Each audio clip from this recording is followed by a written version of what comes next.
Majelis yang mubarak ini dalam rangka untuk menghadiri sholat subuh secara berjamaah dan kajian subuh di Masjid Nurul Islam ini. Alhamdulillah Bapak Ibu dan saudara-saudara sekalian, pada pagi hari ini saya ingin membahas masalah ini, bab yang kelihatannya remeh tapi ini amat sangat penting dalam kehidupan kita, karena seringkali saya melihat kadang-kadang orang itu dengar adzan tidak kontak hatinya. Kadang-kadang adzan dikumandangkan guyon di masjid, ada adzan dikumandangkan masih ngobrol saja di masjid. Padahal kalau sampai tahu masalah adzan itu sendiri luar biasa ya. Sampai di dalam kitabnya Hujjatul Islam Ghazali dalam kitab Asrarus Shalat, rahasia sholat, beliau mengatakan bahwa besok di hari kiamat itu ada 3 kelompok manusia yang tidak gentar, tidak takut menghadapi hisab di hari kiamat. Dia akan berada di tempat yang sangat harum, semerbak baunya karena minyak kasturi. Dan 3 kelompok manusia itu siapa? Yang pertama adalah orang yang gemar membaca Al-Quran, dan dia membacanya dengan harapan memperoleh ridhonya Allah Subhanahu wa Ta'ala. Jadi orang yang gemar membaca Al-Quran, membacanya karena mengharapkan ridho Allah, dia ngimami suatu kaum dan kaum tersebut senang dengannya. Satu. Yang kedua siapa? Yang kedua adalah seorang muadzin yang gemar memandangkan adzan semata-mata juga berharap ridhonya Allah Subhanahu wa Ta'ala. Makanya berbahagialah tukang-tukang adzan itu kalau dia benar-benar mengharapkan ridho Allah Subhanahu wa Ta'ala, itu ternyata punya nilai yang tinggi di hadapan Allah Subhanahu wa Ta'ala. Kemudian setelah dia adzan, dia berdoa kepada Allah, mohon agar Nabi mendapatkan wasilah dan keutamaan dari Allah Subhanahu wa Ta'ala. Sementara yang ketiga adalah orang yang dianugerahi oleh Allah harta yang banyak, tapi dia tidak lupa untuk banyak beramal, buat amalan-amalan akhirat. Itu dia mendapatkan tempat yang luar biasa di sisi Allah Subhanahu wa Ta'ala besok di hari kiamat. Diuji dia dengan harta yang banyak, ternyata dia tidak lupa dengan amalan-amalan akhirat. Dia gemar untuk bangun masjid, ada pondok pesantren dibangun, dia ikut ambil bagian di dalamnya. Dia suka bangun musola, dia suka bangun tempat-tempat untuk perjuangan, masya Allah. Dia suka nyantuni anak yatim, fakir, miskin, orang seperti itu juga akan mendapatkan tempat yang layak si Allah Subhanahu wa Ta'ala. Sampai saya baru-baru ini baru saja pulang saya dari umroh, dari malam Jumat yang lalu saya baru pulang. Saya itu ketemu dengan seseorang, ketemu baru 2 kali itu, waktu manasik, kemudian waktu berada di Madinah. Ketemu saya baru 2 kali saja. Saya disambungi, mau pulang saya dibelikan gamis yang bagus sekali. Masya Allah, ini orang baru ketemu saya 2 kali, ketemu waktu manasik, kemudian waktu berada di Madinah ketemu dengan saya. Dan tahunya orang yang memang suka sedekah. Tadi ada pondok pesantren Fadlillah di Mbak Sobor itu, dia termasuk orang yang menjadi cikal bakalnya. Kemudian dia setiap kali ada pembangunan untuk pesantren itu, dia selalu ambil bagian. Dia punya perumahan itu yang diperuntukkan untuk anak-anak masyarakat kecil. Dia bangun rumah-rumah yang gak besar, hanya 50 cm, 50 meter persegi. Kemudian diperuntukkan buat masyarakat kecil, punya uang berapa, nanti sisanya dibayar semampu sampean. Itu gak pakai bunga-bungaan, masya Allah, luar biasa. Tiap tahun itu dia umrohnya itu kadang 2 kali sampai 3 kali setahun dia umrohkan orang lain, masya Allah, itu luar biasa. Nah, Bapak Ibu dan saudara-saudara sekalian, Ini bab adzan, keutamaan adzan. Hadis yang pertama an Abi Hurairah radhiyallahu anhu.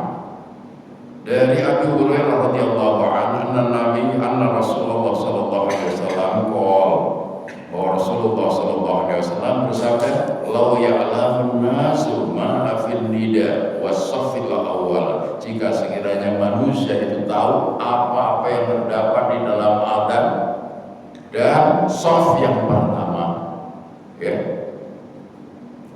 Kemudian summa lam yajidu illa an ayyastahimu alaihi. Kemudian dia tidak mendapatkan itu kecuali dengan undian.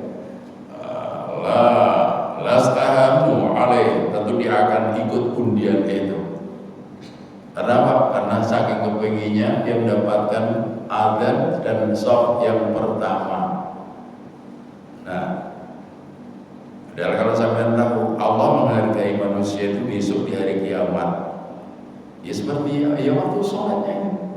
Waktu sholatnya sehari-hari, kalau dia sholat sehari-hari itu biasanya suka menempati shaf pertama. Ya kayak begitu Allah perlakukan nanti sampai. Oleh karena itu makanya kalau kita tahu akan keutamaan shaf pertama, ya kita mesti akan berebut itu. Ya. Itu kayak begitu. Makanya dalam umroh kemarin, ya setiap kali ada umroh ya kayak begitu.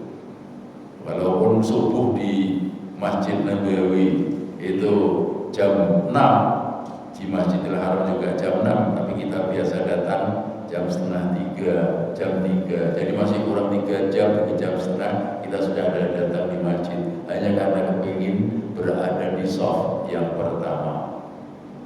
Walaupun dengan risiko yang sangat berat, tapi tetap kita lakukan. Karena apa? Gusti Allah akan menghargai kita itu kalau kita rajin untuk sholat, ya, menempati shaf awal bagi laki-laki. Tapi beda lagi bagi perempuan. Perempuan adalah shaf yang pertama, adalah yang paling belakang itu. Ya, tapi itu semua disesuaikan dengan kondisi masjid. Ya, disesuaikan dengan kondisi masjid. Ya, kalau masjidnya kayak Masjid Nabawi antara perempuan dan laki-laki, ya itu dibatasi dengan takbir yang rapat betul-betul, yang perempuan yang nggak tahu laki-laki, yang laki-laki nggak tahu perempuan, ya lain lagi persoalannya. Ya, tapi kalau misalnya terbuka, ya itu yang perempuan yang paling belakang itulah yang terbaik. Nah, Bapak Ibu dan saudara-saudara sekalian, oleh karena itu maka persoalan adzan itu jangan dianggap remeh, karena kita adzan itu kita bisa mendengarkannya, menjawabnya dengan baik. Nah, terus saja hadis di sini dikatakan wa ya'lamuna ma fi tahjiri lastabaku ilaih. Jika sekiranya manusia itu tahu, ya, pahala daripada orang yang pertama kali datang ke masjid, awal sekali datang ke masjid karena menunggu sholat, ya, lastabaku ilaih, tentu dia akan berlomba-lomba untuk segera datang. Cuman kan kadang-kadang orang itu malah seringkali ini maaf rumahnya dekat dengan masjid tapi jauh dari rahmatnya Allah Subhanahu wa Ta'ala. Ini seringkali terjadi. Rumahnya dekat banget tapi jauh dari rahmatnya Allah. Teko sholat kali terus pemulihan BCI ada sih? Masa itu? Teko kali tapi pemulihan BCI Jumat kadang-kadang sudah dengar adzan dikumandangkan, istrinya bilang, "Pak, iku wis adzan." Nah, ya adzan ae. Orang begitu sudah khutbah, iku wis khutbah. Insyaallah Ibu. Wah, ini saja mari. Orang khutbah sekali mari. Begitu khutbah selesai, ya. Muadzin sudah iqamah, Allah baru datang dia. Ya. Tenang datang, aku udah saling buri, mari kalau buri di sini, kita kau kalau istrinya, duh aku, cepat banget, sama dia sholat tak, sholat, dapat cepat, aku mau mulai buri, mari ngono ya suka repot-repot ya kak, justru kalau uang, aku langsung buri, astagfirullah, Masjid Nurul Islam ini tidak seperti itu, ya, tidak seperti itu. Sebab orang yang punya kebiasaan seperti itu, walaupun haji atau umrah pun, dia juga tidak terketuk hatinya untuk mencari sop-sop yang terbaik. Tapi kalau kita ngerti, ya, misalnya haji atau umrah, masya Allah, kita akan berebut selalu berada di depan. Sampai di Sobayanun, nah, kalau ada di Masjidil Haram, ya, sholat ada di depan Ka'bah, masya Allah, nangis tak sampai. Sholat pernah kan sholat ada di depan Ka'bah, ya, pernah sampai bisa merasakan ya apa sih sholat di depan Ka'bah itu, ya, itu sebetulnya tidak sulit. Kalau sampai pengen sholat di depan Ka'bah sangat dekat sekali, itu gampang. Sampai datang ke Masjidil Haram jam 2:30 atau jam 3 lah paling akhir itu, sampai bisa sholat tahiyatul masjid, dilanjutkan dengan sholat tahajud, lanjut lagi sholat tasbih, lanjut lagi sholat hajat, doakan keluarga, doakan anak-anak, lanjut lagi sholat taubat, yang terakhir witir. Habis itu turun langsung sampai tawaf. Begitu tawaf dapat 3 kali putaran, ternyata adzan dikumandangkan. Biasanya kan orang langsung bikin sok, oleh pas nenggol ngarepe Hajar Aswad kan nangis kok sampean. Oleh nenggol ngarepe Hajar Aswad persis. Kadang-kadang sholat oleh ngarepe multazam. Kadang-kadang sholat berada di depannya rukun dia mandi. Orang-orang tertajak begitu itu. Ustaz kalau begitu besok kapan kita datang lagi jam berapa? Besok jam 2 kalau gitu. Berani kalau jam 2, yes, udah jam 2 mau ada di sini. Ya, itu senang banget. Kita sholat berada di depannya Ka'bah, di tempat-tempat yang mustajab. Masya Allah, itu kayak begitu. Nah, tapi ya gitu. Saya begitu kali ini saya datang tidak bawa travel sendiri, travelnya anak saya juga tidak. Dulu anak saya kan punya travel wisata itu, tapi karena sekarang sudah ya mampu pondok pesantren di rumah, jam akhirnya travelnya ditinggalkan, tidak mau lagi sekarang. Kemudian akhirnya saya ikut travel lain.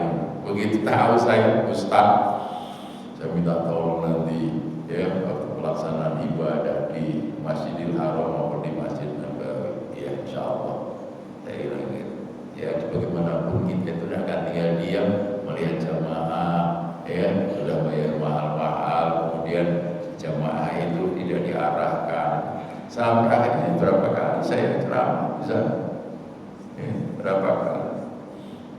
Itu kayak begitu. Bapak Ibu dan saudara-saudara, jadi harapannya apa? Harapannya cuma kita kepingin boleh ridho di Gusti Allah. Hanya kepingin buat bagaimana kita memperoleh ridho Allah Subhanahu wa Ta'ala, tidak ada tendensi lain.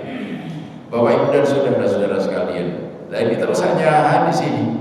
Unik lagi, law ya'lamuna ma fil atamati was-subhi la tauhuma walau habban. Jika sekiranya manusia itu tahu apa yang ada di dalam sholat isya dan sholat subuh secara berjamaah, itu pasti mereka akan datang walaupun dengan merangkak. Coba kalau manusia itu tahu apa yang terdapat dalam sholat isya secara berjamaah dan sholat subuh secara berjamaah, tentu mereka akan datang ke masjid itu walau habuan, walau dengan merangkak. Tahu bisa?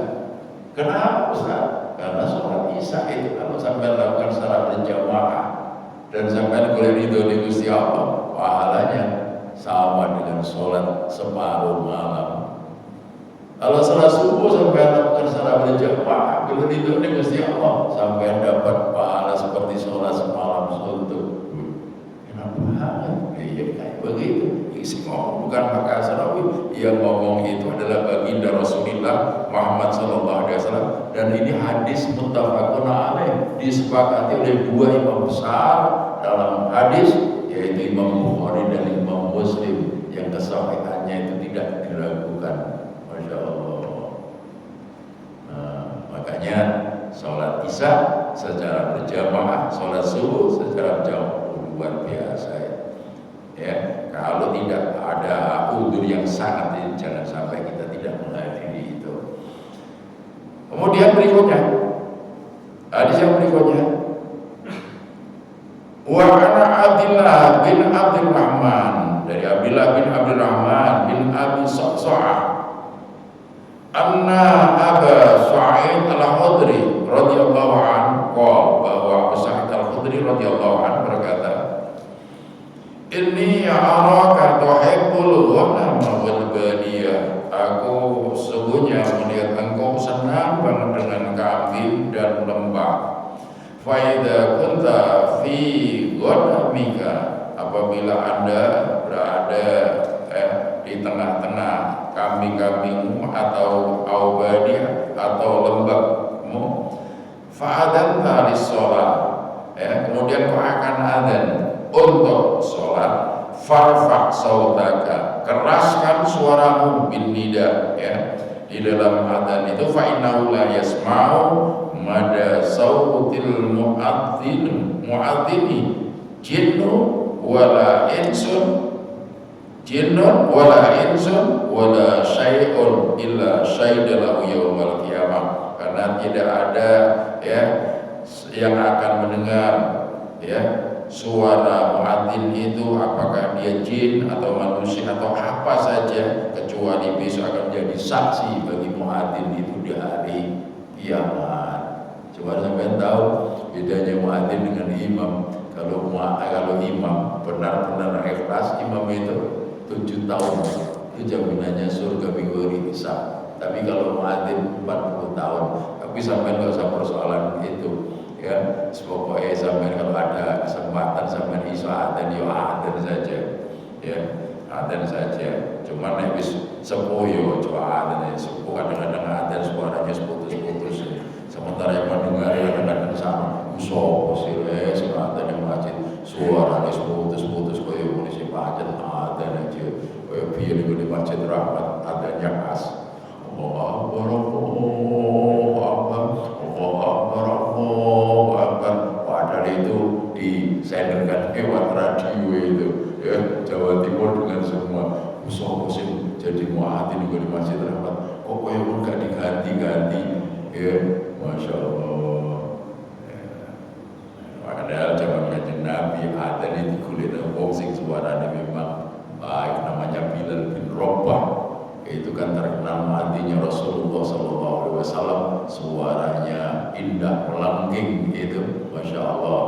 Ternyata walaupun dia dulunya budak yang dimerdekakan oleh Rasul, tapi Kanjeng Nabi saja sampai pernah mendengar bunyi kelompoknya itu di surga. Ya Bilal, aku dengar bunyi kelompokmu itu di surga.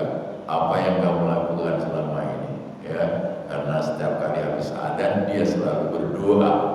Doanya apa? Allahumma Rabba hadhihi da'wati tammah wassalatil qa'imah ati sayyidana Muhammadan wasilah wal fadilah wa ba'athul maqam mahmudan alladhi wa'adta innaka la tukhliful mi'ad. Kalau sampeyan tahu iku Bilal selalu berdoa seperti itu. Makanya kita ini sangat dianjurkan kalau mendengar adzan. Ini dalam hadis itu dikatakan, apabila kau mendengar adzan maka jawablah sebagaimana dikatakan adzan, kecuali kalau muadzin itu mengucapkan hayya 'alas shalah dan hayya 'alal falah. Ini hadis sahih, di dalam hadis sahih itu dikatakan wa idza qala al-mu'adzin Allahu akbar qala Allahu akbar. Apabila muadzin mengucapkan Allahu akbar, maka jawablah dengan Allahu akbar. Wa idza qala asyhadu an la ilaha illallah qala asyhadu an la ilaha illallah. Apabila muadzin mengucapkan asyhadu an la ilaha illallah, maka jawablah asyhadu an la ilaha illallah. Wa idza qala asyhadu anna Muhammadar Rasulullah qala asyhadu anna Muhammadar Rasulullah. Summa idza qala hayya 'alas shalah qala la haula wala quwwata illa billah. Summa qala la hayya 'alal falah, qala la haula wala quwata illa billah. Ya. Ya. Kemudian kalau mengucapkan, kalau misalnya muadzin itu memandangkan adzan untuk sholat subuh, as-sholatu khairun minan naum, ya, qala sadaqta wa barata wa nasata. Apabila muadzin mengucapkan as-sholatu khairun minan naum, ya, sholat itu lebih baik daripada tidur, maka sampai jawab sadaqta wa barata wa nasata, engkau berucap benar, ya, engkau berbuat benar dan engkau bertindak tulus. Masya Allah, ya. Nah, oleh karena itulah setelah itu baru sampai doa dengan doa setelah adzan. Jangan dianggap remeh doa setelah adzan itu, karena itu yang akhirnya membuat sampai akan memperoleh syafaat dari baginda Rasulullah Shallallahu Alaihi Wasallam di hari kiamat. Makanya di sini dikatakan tentang adzan tadi itu, mengqala hina yasma'un nida, barang siapa yang ketika mendengar adzan, barang siapa yang setelah dia mendengar adzan dia berdoa, Allahumma rabb hadhihi da'wati tammah was salatil qa'imah ati Muhammadan al-wasilah wal fadilah wa ba'athu maqaman mahmudan alladhi wa'ata halat lahu syafa'ati yaumal qiyamah, rawahul Bukhari. Ya, dia berhak untuk mendapatkan syafaat besok di hari kiamat. Makanya usahakan kita setelah mendengar adzan untuk berdoa dengan doa itu. Artinya apa Ustaz itu? Artinya indah banget. Allahumma ya Allah rabb hadhihi da'wati tammah, pemilik daripada seruan yang sempurna ini, wassalatil qa'imah, dan salat yang akan didirikan, ati Muhammadanil wasilah wal fadilah, anugerahkanlah kepada Nabi Muhammad wasilah, keutamaan dan keutamaan, ya, wa ba'atsu maqaman mahmudan alladzi wa'ata, dan tempatkan dia di tempat yang terpuji sebagaimana yang telah Kau janjikan, halat lahu syafaati yaumil qiyamah, maka layak baginya untuk mendapatkan syafaatku di hari kiamat. Sebetulnya banyak amalan-amalan yang kelihatannya ringan tapi punya nilai tinggi di hadapan Allah Subhanahu wa taala, ya seperti adzan itu dan iqamah itu sampai juga dia sangat dianjurkan untuk menjawab doa. Di saat ucapan Allahu Akbar, asyhadu an la ilaha illallah, asyhadu anna Muhammadar Rasulullah, hayya 'alas shalah, hayya 'alal falah, qad qamatis shalah, qad qamatis shalah, Allahu Akbar, Allahu Akbar, la ilaha illallah. Itu sampai diikuti sampai Allahu Akbar, Allahu Akbar, Allahu Akbar, Allahu Akbar, asyhadu an la ilaha illallah, asyhadu an la ilaha illallah, wa asyhadu anna Muhammadar Rasulullah, asyhadu anna Muhammadar Rasulullah, hayya 'alas shalah, hayya 'alal falah, qad qamatis shalah. Di situ ada qad qamatis shalah, ya, bahwa salat benar-benar telah akan didirikan. Sampai jawab bahwa aqama Allah ma'ada matis samawati wal ard, ya, Allah akan benar-benar menegakkan salat itu selama tegakannya langit dan bumi. Masya Allah, wa ada ma'ada matis samawati wal ard, Allah akan menegakkan salat itu selama tegak langit dan bumi, ya. Baru Allahu Akbar, Allahu Akbar, la ilaha illallah. Nah, ternyata kalau kita tahu ilmunya, apa-apa kayak orang dalam Islam itu kan begitu, Pak. Dalam Islam kita yang sangat dianjurkan, ya, bahwa apa yang kita jalankan itu kita ngerti, diilmui. Peringatan Allah dalam Al-Quran apa? Wala taqfu ma laysa laka bihi ilmun, inna sam'a wal basara wal fu'ada kullu ulaika kana anhu mas'ula. Artinya wala taqfu ma laysa laka bihi ilmun, jangan kau mengikuti sesuatu yang kamu tidak punya ilmunya. Kenapa? Inna sam'a, sesungguhnya pendengaran kamu, wal basara, dan penglihatan kamu, wal fu'ada, dan hatimu, kullu ulaika kana anhu mas'ula, semuanya itu akan ditanya, pertanggungjawabannya di hadapan Allah Subhanahu wa taala. Sampai punya pendengaran, punya penglihatan, punya hati untuk apa? Ya untuk memahami ilmunya Allah Subhanahu wa taala. Makanya dikatakan dalam Al-Qur'an, hal yastawil ladzina ya'lamuna wal ladzina la ya'lamun, apa sama? Orang yang berilmu dengan yang tidak berilmu derajatnya beda. Ya. Kenapa? Dalam segala hal orang berilmu dengan yang tidak berilmu beda. Sholat saja sampean, sholat sampean ilmu juga, sampean tahu betul kaifiahnya sholat, sampean tahu hikmah yang terkandung di dalam setiap bacaan maupun gerakan yang ada dalam sholat. Beda nggak dengan sholat yang sekedar jungkar-jungkir, penculut mari? Yo beda. Ya beda. Sampean haji, sampean umroh, sampean tahu ilmunya. Ya, dengan yang sampean hanya sekedar ikut seperti pokok duitnya akeh berangkat, ya berangkat bisa apa mulai oleh juga kawan banyaknya itu dengan orang yang tahu ilmunya. Beda Pak, beda sekali. Ya, orang ketika dia haji begitu pakai pakaian ihram, dia tahu ilmunya, hanya dia tahu bahwa kenapa pakaian yang bagus bagus diganti dengan pakaian ihram putih-putih yang tidak berjahit. Apa makna yang terkandung di dalam pakaian ini? Ternyata itu adalah agar manusia sadar bahwa besok di saat mengakhiri hidupnya dia akan dibungkus dengan kain yang seperti itu. Sadar atau tidak manusia, ya, itu kayak begitu. Oleh karena itu makanya yang paling afdal itu kalau sampai sudah pernah haji atau umrah, begitu selesai pakaian ihram dicuci yang bersih, simpan. Nanti kalau mati dipakai sebagai kain kafan. Dan ihram itu kalau apalagi ihram, maka belinya kain ihram di Mekah yang bagus-bagus itu, ya, yang bagus itu kayak satu kain ihram itu 1 juta Pak. Tapi dia 30 ya enak banget. Dia udah dipakai bungkus kain kafan, wah sebagai kain kafan, pakai bungkus dari saya itu sak banget, pas. Ya, itu kayak begitu. Masya Allah, Bapak Ibu dan saudara-saudara sekalian. Jadi apa-apa dalam Islam itu diilmui, jangan sekedar kita ikut-ikutan. Nah, caranya bagaimana?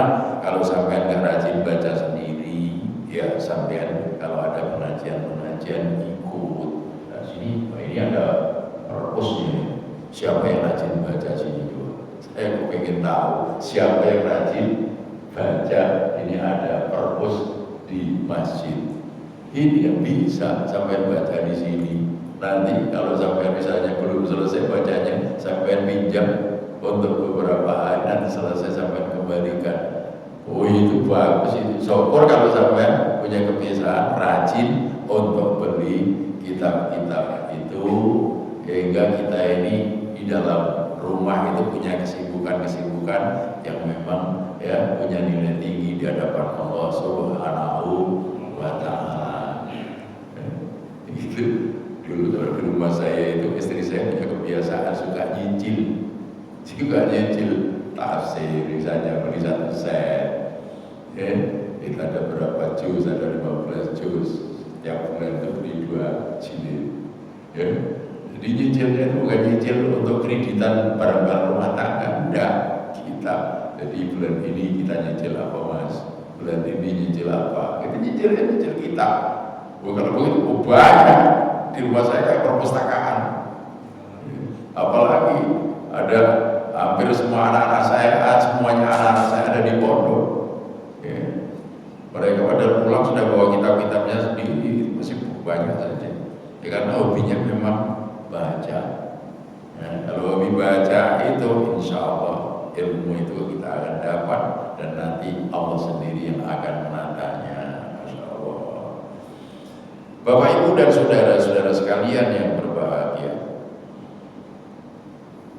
Nah, kemudian hadis berikutnya, wa Abi Hurairah radhiyallahu anhu, dari Abi Hurairah radhiyallahu anhu, dia berkata, qala Rasulullah sallallahu alaihi wasallam, idza nudiya lis-sholati adbar syaitan wa lahu duratun hatta la yasma' ta'dhin. Apabila panggilan salat adzan dikumandangkan, maka adbar syaitan, setan-setan itu kabur layu kabeh, walau duratun, dia terkentut-kentut, bisa terkentut-kentut, ya, hatta la yasma'u ta'dhin, sampai dia tidak mendengar adzan. Setan layu dengan adzan, lari dengan adzan. Tapi uniknya apa? Wa idza qudiyan nida akbara, Tapi kalau adzan selesai, setan muncul lagi, datang lagi ke masjid. Ya. Idza sumiba bis shalah adbara hatta idza qudiya tasbih abad. Jadi kalau muadzin itu sudah qomat, ya, dia lari lagi. Tapi begitu qomat itu selesai, datang lagi. Untuk apa? Untuk goda orang-orang yang akan mengerjakan sholat. Masya Allah. Ya. Akhirnya apa? Hatta yatura bainal mar'i wa nafsihi. Ya, akhirnya dia menyelinap, ya, di tengah-tengah barisan orang-orang yang sholat itu, kemudian mempengaruhi pikirannya sampai dia mengingatkan, ya, udkuru kada, wadkuru kada. Jadi biasanya orang sholat itu diingatkan ini, diingatkan itu, apa-apa yang dulunya itu gak ingat waktu sholat itu kabeh. Apalagi kalau ketemuan suka berbuat maksiat, iling terus kalau setan. Kadang-kadang duit hilang gara-gara sholat. Sehingga lima sama setan biar sampai apa?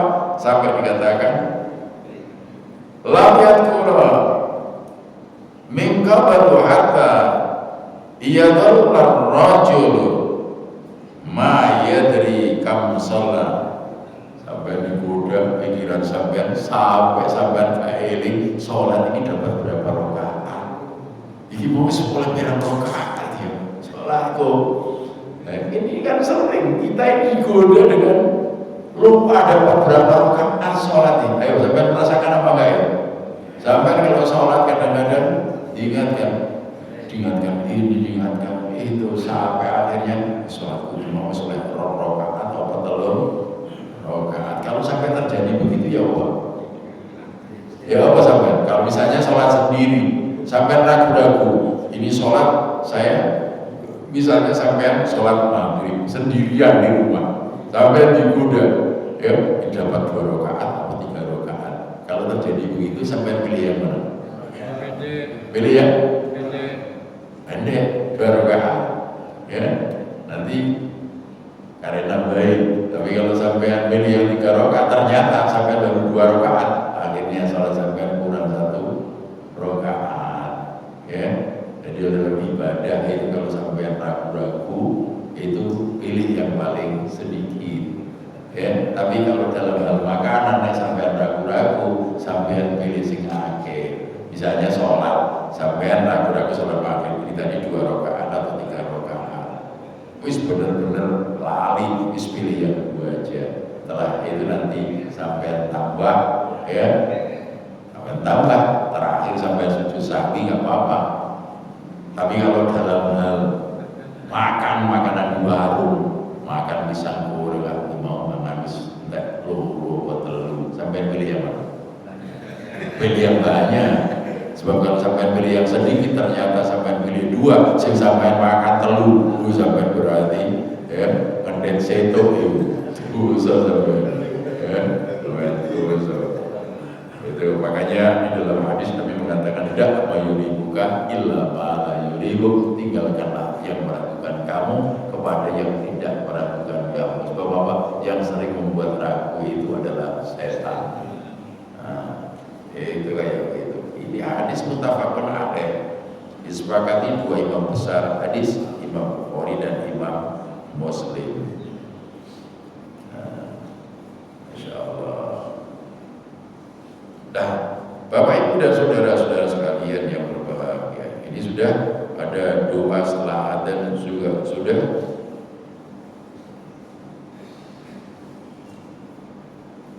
Ya. Makanya di sini dikatakan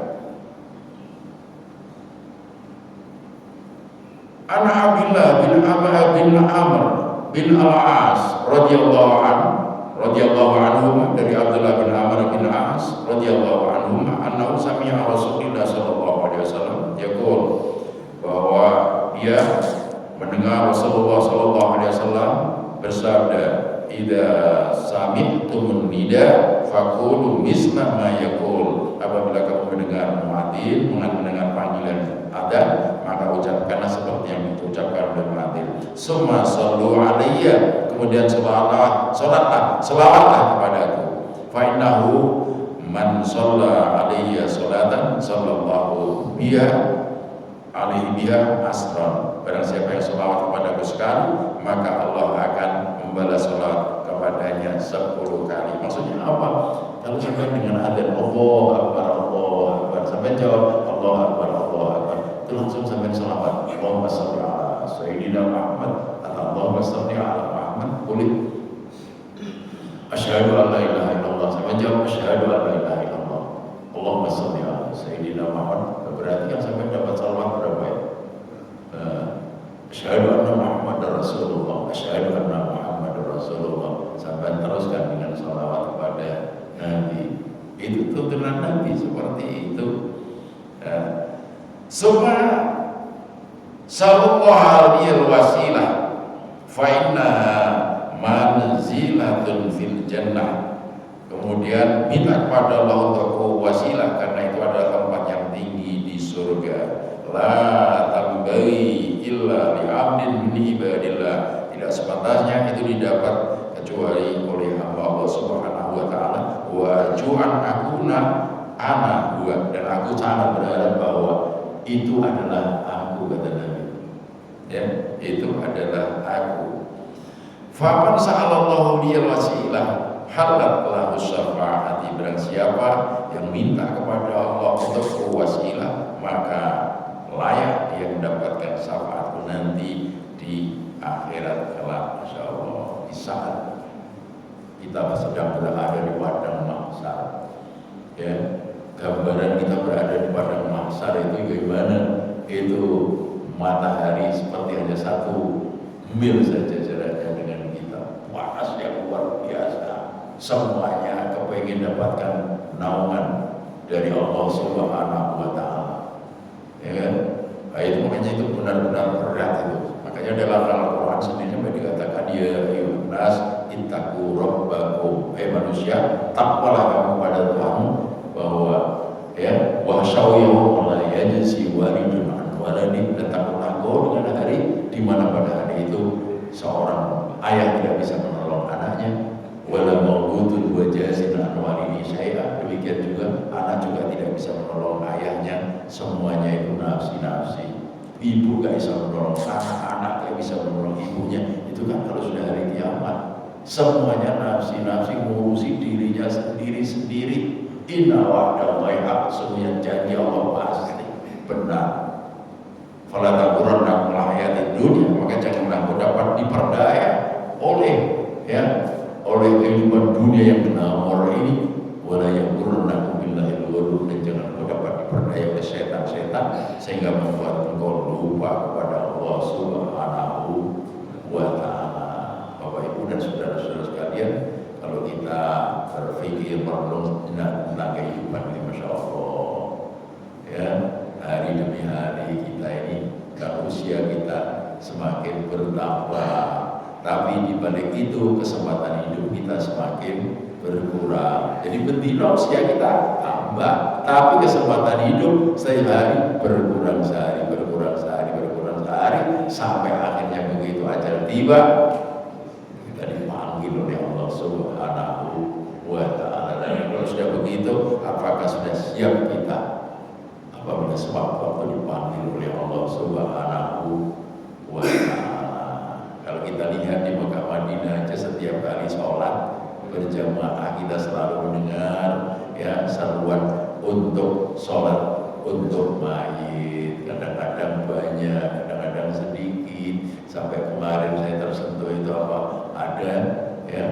ada anak kecil yang jadi korban. Akhirnya masya Allah, kadang-kadang nekat anak saya cowili itu masya Allah, di tengah-tengah tawaf orang nangis. Orang Arab biasa menangis, biasa dijaga, masya Allah. Nah, oleh karena itu makanya kalau lihat ya setiap waktu sholat ada sholat jenazah, itu kan satu pelajaran bagi kita bahwa cepat atau lambat kita itu pasti akan mati. Apalagi kalau sampean punya kebiasaan suka takziah, kalau ada tetangga yang meninggal, ada teman-teman yang meninggal, ya kita dapat pelajaran yang sangat banyak itu. Kalau sampai takziah, ya apalagi ibu-ibu, ya jangan sekedar kita takziah kemudian naruh amplop kemudian pulang. Masya Allah kalau sampai itu tahu pahala daripada orang takziah itu sangat besar. Sampai dikatakan dalam hadis man syahida janazah hatta yusalla 'alaiha, dan siapa yang takziah sampai dia nyolat di jenazah itu, ya falahu qiratun, maka baginya 1 qirat. Wa man syahida janazah hatta tudfana 'alaiha, dan siapa yang takziah sampai dia ikut dalam pemakaman, falahu qiratani, maka baginya 2 qirat. Rasul ditanya, wa ma qiratani ya Rasulullah, 2 qirat itu seberapa ya Rasul? Ya, Rasul mengatakan mislul jabalaini al-azimain, ibarat 2 gunung yang sangat besar. Nah, karena apa? Kita di situ akan dapat pelajaran yang berharga bahwa kita pasti akan mati cepat atau lambat. Maka sebagai saya umurnya 67 tahun dibandingkan dengan Kanjeng Nabi Abu Bakar dan Umar. Mereka bertiga itu usianya sama 63 tahun. Berarti saya sudah kelebihan 4 tahun. Masya Allah, yang ada dalam pikiran saya dengan istri itu, ya, dengan nanti siapa di antara kita yang dipanggil Allah duluan, Alihan Mas, Abu Syahis ini dipanggil Mbak Abu Syahis, enggak Abu Syahis, aku kalau sampai berarti mudah-mudahan kita dan berselang lama bisa menyusul. Ya wes. Nah, aku mati sih, aku minta mudah-mudahan 1 minggu kemudian aku yang menyusul. Kalau aku yang mati dulu Mas, dia bilang ya mudah-mudahan aja juga segera menyusul. Kita tugas-tugas kita sudah selesai dulu, ya sudah mengantarkan anak-anak semuanya, sudah pada menikah, sudah pada berkeluarga masing-masing. Terus apa lagi? Ya, kita kerja juga sudah nonton sampai pensiun pun lanjut. Saya di pensiun Pak mestinya 65 tahun, tapi dilanjutkan. Saya tanya, saya dikasih kesempatan sampai umur berapa? 70 tahun Ustaz. Saya itu sudah siap pensiun, udah buat Ustaz lain ini. Ya, 8 orang minta, 8 orang menurut yayasan itu minta saya lanjut sampai berapa? Sampai 70 tahun. Nanti kalau saya kuat, ya masih kuat, boleh lanjut. Saya bilang kalau begitu saya koordinator, saya serahkan yang mudah-mudahan. Jangan, kita masih belum percaya. Masya Allah, itu Bapak Ibu dan saudara-saudara sekalian. Jadi itulah masalah adzan, ya masalah adzan. Bahkan ini hadis terakhir ini luar biasa. Hadis terakhir wa Anas radhiyallahu anhu qala Rasulullah sallallahu alaihi wasallam ad-du'a la yuraddu bainal adzan wal iqamah. Doa antara adzan dan iqamah itu tidak pernah ditolak oleh Allah Subhanahu wa taala. Doa antara adzan dan iqamah itu tidak pernah ditolak oleh Allah Subhanahu wa taala. Makanya antara adzan dan iqamah itu kalau kita punya hajat, kita punya masalah, apa itu menyangkut anak, menyangkut menantu, menyangkut cucu dan lain sebagainya, doakan saat itu. Itu doa yang tidak akan pernah ditolak oleh Allah Subhanahu wa taala. Tadi malam itu saya habis pengajian di malam. Itu tiba-tiba ya, cucu saya yang paling kecil itu kebetulan tinggal umuran dengan saya. Ibunya itu habis ngambil cucian di belakang gereja. Ternyata akhirnya anak itu nangis saja, tidak mau netek pada ibunya sampai jam 10 malam. Akhirnya istri saya bilang, Mas, cucu kita ini nangis terus. Anak kok ibunya bila habis ngambil cucian di belakang gereja itu, ternyata saya mau nangis terus, anak gak mau netek. Ayo kita ke sana, tak parani Pak. Oh, kita parani panas enggak, dingin sekali juga enggak. Ini anak ini dapat gambar begitu tak bopong tak gendong itu wajahnya itu lihat saya terus. Akhirnya apa? Ya kita praktekkan apa yang diajarkan Rasul. Kita bacakan Fatihah, kita bacakan ayat kursi, kita bacakan 3 kul huwallahu ahad, qul a'udzu birabbil falaq, qul a'udzu birabbin nas. Ya, sholat hajat di tempatnya, di kamarnya, sholat hajat. Akhirnya apa? Akhirnya dia diam, mau netek kembali, kemudian tidur. Masya Allah. Godaan setan terhadap anak kecil itu seringkali terjadi. Ya sering kejadian-kejadian kayak begitu. Ibu, kenapa saya begitu? Saya dipikir apa ya? Kadang-kadang kalau anaknya dapat godaan-godaan gitu, anak saya kok setiap kali habis makin nangis terus sampai tengah malam, nangis terus. Sakit barangkali. Bukan, karena saya nggak sakit. Ya sudah, akhirnya tak parah di rumahnya, tak sholati di kamarnya itu. Kemudian sebelum dibacakan 3 kul itu sama ayat kursi. Alhamdulillah Ustaz, dulu anak saya yang kami nangis itu, yang pernah Ustaz parahnya di rumah, sekarang udah selesai sarjana, udah lulus ya. Alhamdulillah. Nah itu kayak begitu. Makanya sebetulnya Quran itu kan memang ya bisa menjadi syifa, ya sifa'u lima bisudur, obat bagi apa yang ada di dalam hatinya manusia. Makanya kalau kita punya kemaran, rajin baca Quran, rajin zikir, rajin sholat, insya Allah kita ini akan selalu dekat dengan Allah Subhanahu wa Ta'ala. Kalau sudah begitu, kapan saja dipanggil oleh Allah, insya Allah siap. Saya kira ini barangkali ada pertanyaan, enggak, Bapak Ibu, kita bebas saja.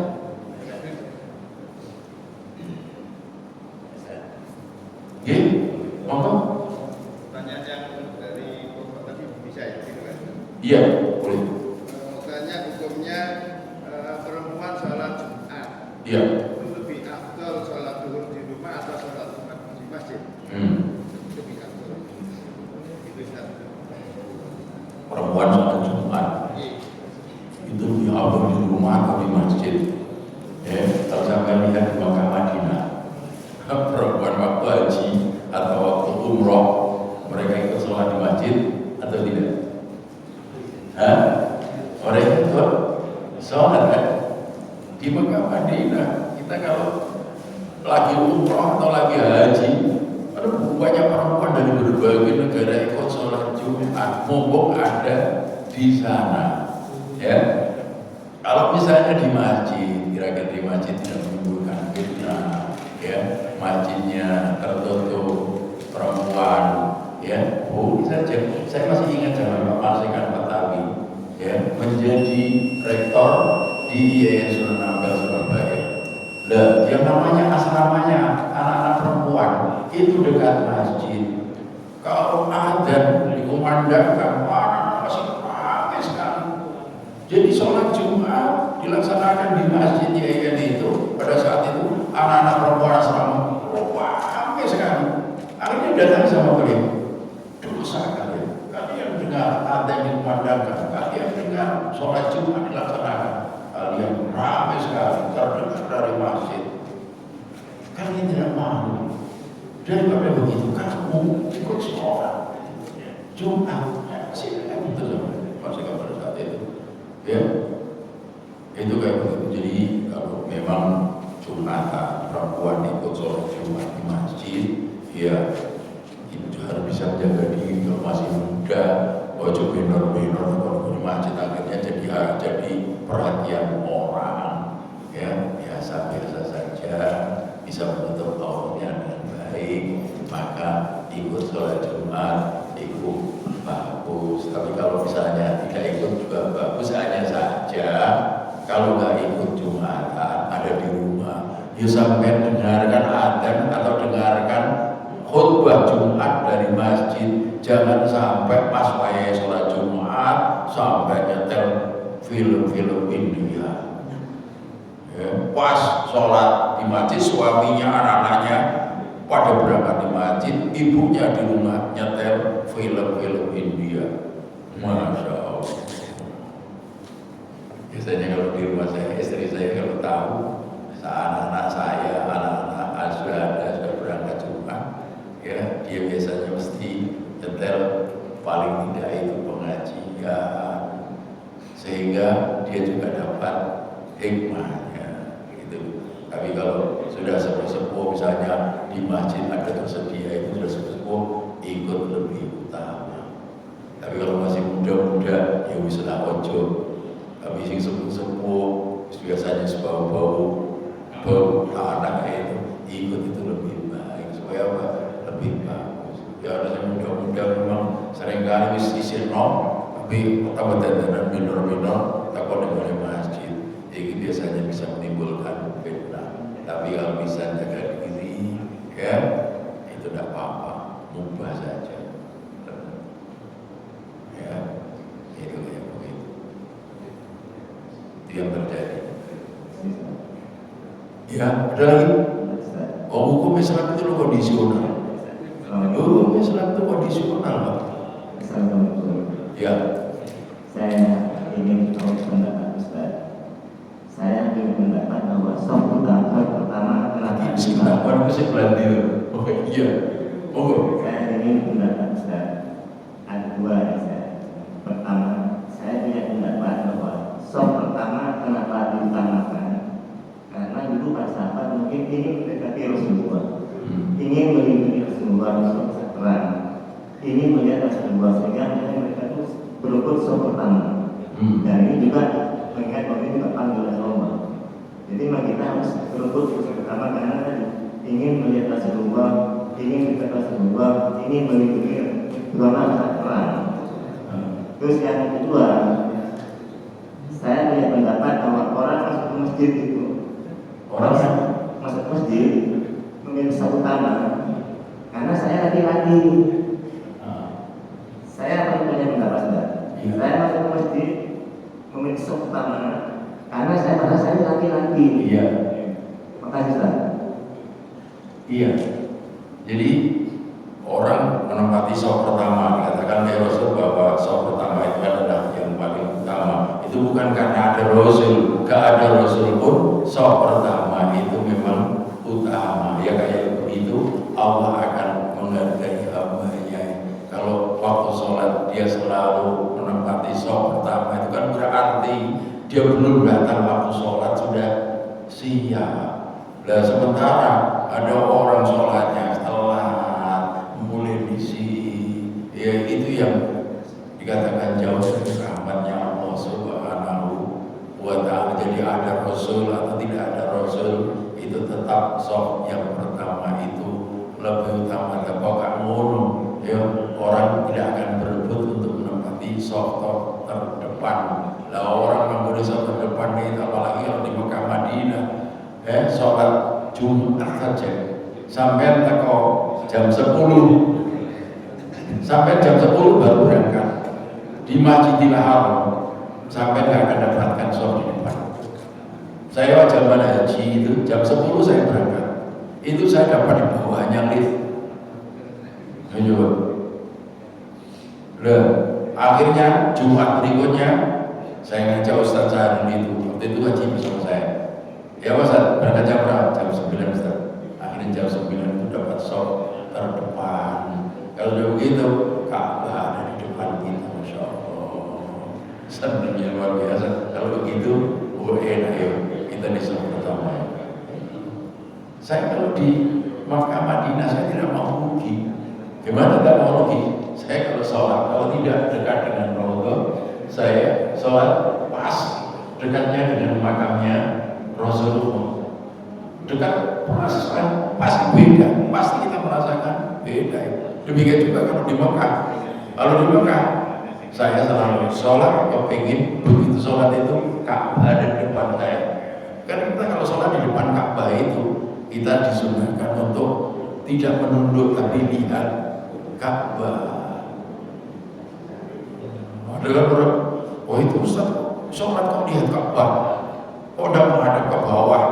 Yaitu kalau kita jauh dari Ka'bah, kita memang sholat itu menunduk pandangan kita ke bawah, kita bersujud. Tapi kalau kita berada ya dekat sekali dengan Ka'bah, mata kita lihat Ka'bah langsung, itu kan nikmat. Jadi ada Rasul atau tidak Rasul, tidak ada Rasul, tidak ada bedanya. Ya, karena itulah makanya kita nunggu sholat itu saja, itu sudah mendapatkan pahala yang sama dengan kita sholat. Misalnya antara maghrib isya, sampai nggak pulang, sampai ngaji, nunggu datangnya sholat isya, sampai ini dapat pahala yang luar biasa, sama dengan selama dalam penantian itu sampai sholat. Apa kata malaikat? Malaikat telah berdoa, Allahumma firlahu warhamhu, ya Allah, ampunilah dia, rahmatilah dia ya Allah. Doanya karena sampai nunggu sholat. Dipikir siji bareng sampai nunggu sholat antara maghrib dan isya, gelendang di masjid, di masjid siji. Tapi kalau sampai nunggu datangnya maghrib sampai isya tadi itu, ya sampai ngaji atau sampai lagi membahas masalah-masalah hukum Islam di masjid, itu luar biasa. Apalagi waktu maghrib isya itu kan sebentar sekali. Kalau kita pulang itu, ya sebetulnya tidak enak. Kalau kita punya kebiasaan begitu, pulang antara maghrib dan isya, habis maghrib pulang, nanti isya datang lagi, itu beda dengan kita habis maghrib lanjut sampai isya. Antara maghrib dan isya kita bisa gunakan untuk zikir, kita bisa gunakan untuk sholat tauhid, sholatnya orang-orang yang dicintai oleh Allah Subhanahu wa Ta'ala. Itu kan kayak begitu. Orang beriman itu kan, ya, antara dua kebaikan yang datang sebelumnya dan kebaikan sudahnya. Misalnya apa? Kebaikan waktu sholat maghrib dan kebaikan yang ada pada sholat isya. Doanya malaikat, Allahumma firlahu warhamhu, ya Allah, ampunilah dia, rahmatilah dia ya Allah.